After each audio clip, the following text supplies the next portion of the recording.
alors aujourd'hui on se retrouve pour une nouvelle vidéo et aujourd'hui on se retrouve comme chaque vendredi ou presque pour un scan de One Piece. Cette fois-ci ce sera le scan numéro 987 et je peux vous dire que rien qu'au titre vraiment je pense que cet épisode risque d'être vraiment très triste parce que je vous dis rien qu'au titre j'ai une petite intuition qui pourrait me dire qu'un certain personnage très important et qu'on connaît depuis pas mal de temps déjà pourrait mourir. Clairement, je pense que cet épisode promet d'être excellent. Voilà, déjà le dernier finissait sur un truc énorme et surtout les paroles de Momonosuke m'avaient beaucoup ému. Je vous invite à voir la vidéo, je vous la mettrai sur le petit en haut à droite parce que franchement l'épisode dernier était juste une bombe et c'était d'ailleurs l'un des chapitres qui clôturait le volume 80 à 17 du manga. Donc là on entame avec ce nouveau chapitre aujourd'hui le tome numéro 98.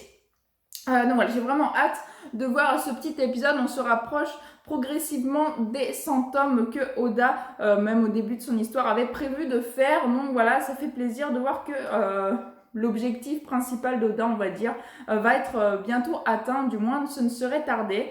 Donc on va prendre ce petit chapitre qui s'intitule donc Kin ou la valeur d'un loyal serviteur. Donc voilà, ça met le ton, ça donne le ton à l'épisode. Allons voir si Kinemon va mourir comme je le prétends, ou en tout cas comme mon intuition me le dit ou pas. Donc bien sûr on a le Shonen Jump avec une page couleur et le Luffy qui est en train de manger une glace. Moi, ça me fait penser aux glaces de Kina Herz, mais bon, étant une fan de Kina Herz, ça se comprend. Donc, il est en train de manger une glace, et ensuite, bien sûr, on a la vraie illustration du chapitre, avec tous les Mugiwara qui sont là, et Jinbei qui a été inclus, bien sûr, dans les Mugiwara. Donc, une belle page couleur, comme on a l'habitude de le voir dans One Piece. Donc, on prend l'épisode avec, justement, Kaido, qui se souvient, justement, la marque qui lui avait été faite quand il était encore en dragon, que Kinemon lui avait fait, d'ailleurs, quand Kaido était en forme de dragon. Kin ou la valeur d'un loyal serviteur. Vous devez ouvrir Wano, poursuivez-les, exterminez les Kozuki, ne sous-estimez pas mes samouraïs. On parlera encore longtemps de toi. Donc là, c'est vraiment, il repasse dans le passé, il se rappelle des éléments qui se sont passés dans le passé. Je me fiche que mon nom soit oublié, mon esprit lui survivra. Donc voilà, c'est Oden, les paroles d'Oden, les dernières paroles d'Oden ou presque. Maître Kaido, ce sont les fourreaux rouges, c'est un raid, prenez vos armes. Et donc là, on a été donc avec les fourreaux rouges qui étaient intervenus au chapitre dernier, à la fin, la dernière page du scan du chapitre dernier, qui étaient intervenus pour justement sauver Momonosuke et ils étaient tous les 9 intervenus donc sur Kaido pour pouvoir essayer de le tuer par surprise. Donc là, ils se retrouvent vraiment tous sur lui en train de le trancher avec leur sabre de samouraï. Donc j'aille plus loin. Je vais vous dire les deux petits trucs auxquels j'ai pensé, que je vous avais d'ailleurs mis en petit...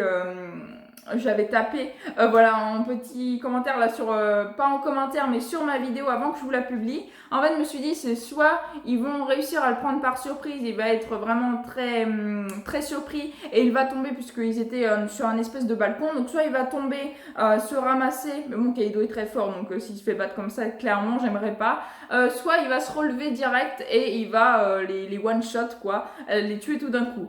Donc voilà, je sais pas trop mais je pense que c'est deux possibilités qui peuvent se prendre, bien que je pense que la deuxième solution serait plus envisageable vu que Kaido est vraiment très fort, même s'ils sont 9 et ils sont très forts aussi, mais même s'ils sont 9 sur lui, clairement Kaido ne va pas se laisser battre comme ça, donc forcément il va y avoir des pertes, c'est sûr, même il va y avoir sûrement des fourreaux rouges qui vont mourir, et pourquoi pas tous d'ailleurs, suite justement la puissance phénoménale de Kaido. Voilà, j'ai vraiment hâte de voir la suite, mais en tout cas c'est les deux petits trucs que je m'étais dit qui pourraient peut-être se passer. Donc là on a Kaido qui justement est surpris, voilà, il est surpris. La blessure que m'a infligée Oden, donc il semblerait qu'ils aient justement utilisé leur katana, leur sabre pour justement appuyer sur la blessure que que Oden lui avait fait 20 ans précédemment. Pourquoi est-ce qu'il me fait mal comme ça? Comment arrivent-ils à planter leur lame en moi? Posséderaient-ils, eux, le Ryo d'Oden? C'est Maître Kaido qui crie de douleur.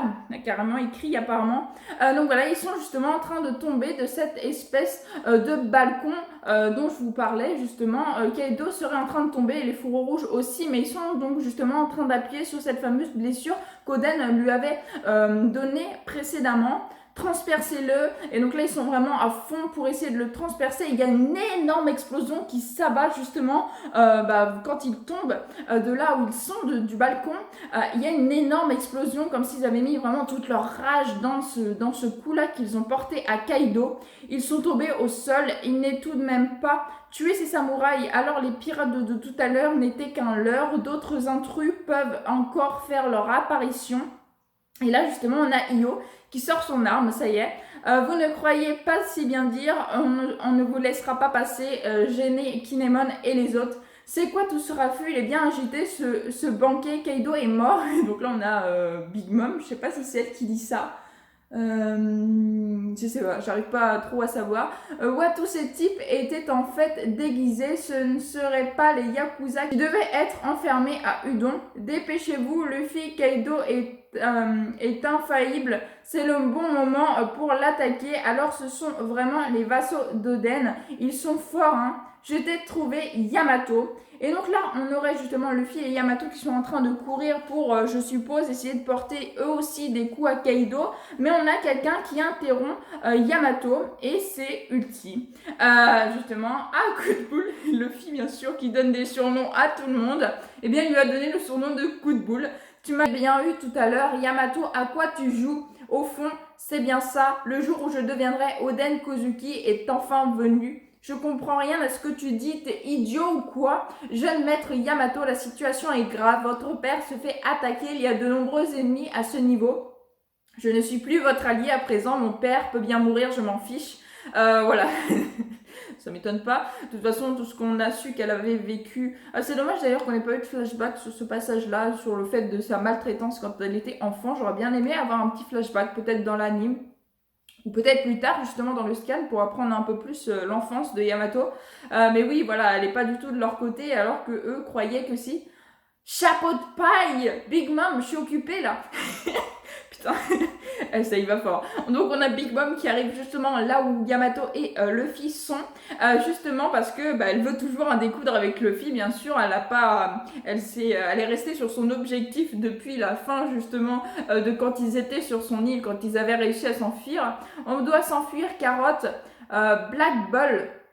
Et donc là, on a justement Nami et Carotte qui s'enfuient des espèces de monstres donc qui les avaient kidnappés, que Big Mom avait pu leur donner vie. C'est pour te massacrer que je suis venue de si loin. Et Big Mom qui est donc face à Luffy. Voilà, donc vraiment sa bête, ils sont plus ou moins au même endroit, sauf que Luffy, lui, visiblement, il va combattre Big Mom. Je sais pas si c'est vraiment ce qui va se passer, mais il est face à Big Mom. Et puis, on a tous les fourreaux rouges qui, eux, sont face à Kaido, qui ont réussi à le mettre à terre, du moins à un certain moment, ils ont réussi à le mettre à terre. Donc voilà, vraiment très très intéressant. Il se passe plein de choses, c'est vraiment superbe. Les délires d'Orochi que personne ne croyait ont finalement du sens. Cette rumeur d'une présence dans le château d'Oden, Punk Hazard, Dressrosa, l'île légendaire de Zou. Quelle étrange coïncidence que vous soyez resté caché dans l'ombre de Chapeau de Paille, qui est celui que je visais, et dire que vous avez fait alliance avec les pirates. Et donc là, justement, on a Kaido qui semble avoir mal, mais qui se relève, bien sûr. J'aurais pas imaginé autre chose de toute façon. Donc Kaido se relève et donc il est face au fourreau rouge et il est vraiment plus ou moins surpris, mais pas tant que ça. Donc en fait il remarque qu'ils ont parcouru le pays, enfin certains pays justement avec l'équipage des chapeaux de paille pendant tout ce temps, pendant ces 20 ans. Pendant tout ce temps, pas pendant 20 ans, mais qu'ils ont justement 20 ans après qu'ils se sont téléportés et qu'ils ont pu se cacher dans l'ombre de Luffy pour pouvoir justement attaquer par surprise. Pour certains, vous avez enduré tout cela pendant 20 ans. Pour les autres, vous avez sauté dans le temps et parcouru tout ce chemin et vous voilà à présent à la tête d'une belle armée. Cependant, les pirates vous trahiront quand ils vont comprendre qu'ils pourront s'enfuir sans s'occuper de vous. Après tout, j'ai déjà remis en place Luffy au chapeau de paille une fois. C'est une insulte à son encontre. Luffy Dono n'est pas comme toi. Il est l'homme qui se dressera un jour au sommet des mers. Nous pourrons bien tous mourir. Lui sera là. L'aube se relèvera sur Wano. C'est la promesse que nous avons faite avec notre Seigneur. Et donc Kinemon qui a bien sûr foi en Luffy et qu'il se dit que même s'il meurt, Luffy arrivera à devenir ce qu'il souhaite et que personne ne pourra se mettre en travers de son chemin. Et que c'est pas sa défaite qu'il a déjà eue face à Kaido qui va l'arrêter. Salle de concert, qu'est-ce que tu es venu faire ici, chapeau de paille? Ne me dis pas que tu es venu pour vaincre Kaido, ne me fais pas rire. Non, c'est pas pour ça, hein. C'était pas pour ça, Luffy. Ben, chapeau de paille, qu'est-ce qu'il y a? Kaido, toi, vos commandants, Orochi, vos sbires, je suis venu pour tous vous défoncer, c'est la guerre totale. Et donc là, on a bien sûr les paroles de Luffy qui mettent bien en avant ce qu'il souhaite faire, c'est-à-dire rétablir l'honneur de Wano et pouvoir casser la gueule à tous ceux qui se dresseront contre lui. Et donc, il crée plus ou moins une guerre, il proclame la guerre clairement. Maman, ne te la joue pas trop, tu as à peine quelques centaines d'hommes avec toi, quel idiot. Donc on a Maître Queen qui se fout de lui aussi. Des milliers d'individus sont en train de piétiner dans le château par l'arrière. Et Queen qui finalement se semble vraiment très étonné, il a les yeux qui lui sortent des orbites. Ce sont les samouraïs qui étaient détenus à la capitale des fleurs ainsi que les prisonniers d'Udon. En plus des pirates de tout à l'heure, il y a également l'ancien Shiju Bukai Lo. C'est une conspiration et leur nombre ne fait qu'augmenter. Par ailleurs, au niveau de l'entrée viennent d'arriver Marco le Phénix et Charlotte Pero. Donc en gros il y a Marco que j'adore, Marco je l'adore, et on a aussi le fils donc de Big Mom, enfin l'un des fils de Big Mom, celui que j'aimais le moins moi perso dans l'arc justement quand ils sont vus plus ou moins tous les enfants de Big Mom qui était celui avec les sucreries, avec le sucre d'orge, tout ça, qui est très fort, qui est très très fort. Mais lui, je pense que du coup, il est avec Big Mom. Par contre, Marco, lui, je l'adore, je le kiffe, j'adore ce perso. Donc, j'ai vraiment hâte de voir ce qu'il va pouvoir faire pendant cette guerre-là. Ivrogne de tout Onigashima, le banquet est fini pour ce soir. Prenez vos armes, on y va, prenons Wano. J'étais entendu, chapeau de paille, je viens, je t'attends. Et donc là, on a Kaido qui se transforme en dragon, justement. Donc, est-ce qu'il fuit le combat de Kinemon et des autres ou est-ce qu'en dragon, il serait plus fort que normal? Je ne pense pas, parce que d'ailleurs il avait one shot Luffy et il était en forme normale et non pas en dragon, à moins qu'il veut se déplacer au plus vite là où est Luffy pour l'attaquer lui, je sais pas. Je vais te montrer qui est le plus puissant du monde. Et donc là justement il se transforme. Luffy Dono, merci pour tout. Kinemon, je vous rejoindrai plus tard. Donc je sais pas trop qu'est-ce qui se passe. Onigashima, toit du dôme. Donc là ils sont partis sur le toit, ok. Je suis complètement dégrisée. Si vous voulez qu'on s'entretue, alors il faut de la place. En souvenir de ce jour-là, même si Oden n'est plus des nôtres, il y aura une autre chose qui diffère par rapport à ce jour-là. Nous nous sommes dit que sous forme de dragon, tu ne devais pas te battre à l'intérieur du dôme. Nous sommes venus avec les guerriers de notre royaume, la tribu des Mink. Il neige sans nuages. On voit très bien la pleine lune. Oh putain! Pardon, ça va déchirer, et oui, les Mink qui justement sous la pleine lune ont leur plein pouvoir, et là justement on a le chat et sûrement le chien d'ailleurs. Pour l'instant on voit que le chat, peut-être qu'il n'y a que Nekomamushi qui est là, mais non, je crois qu'il... Non, il y a les deux.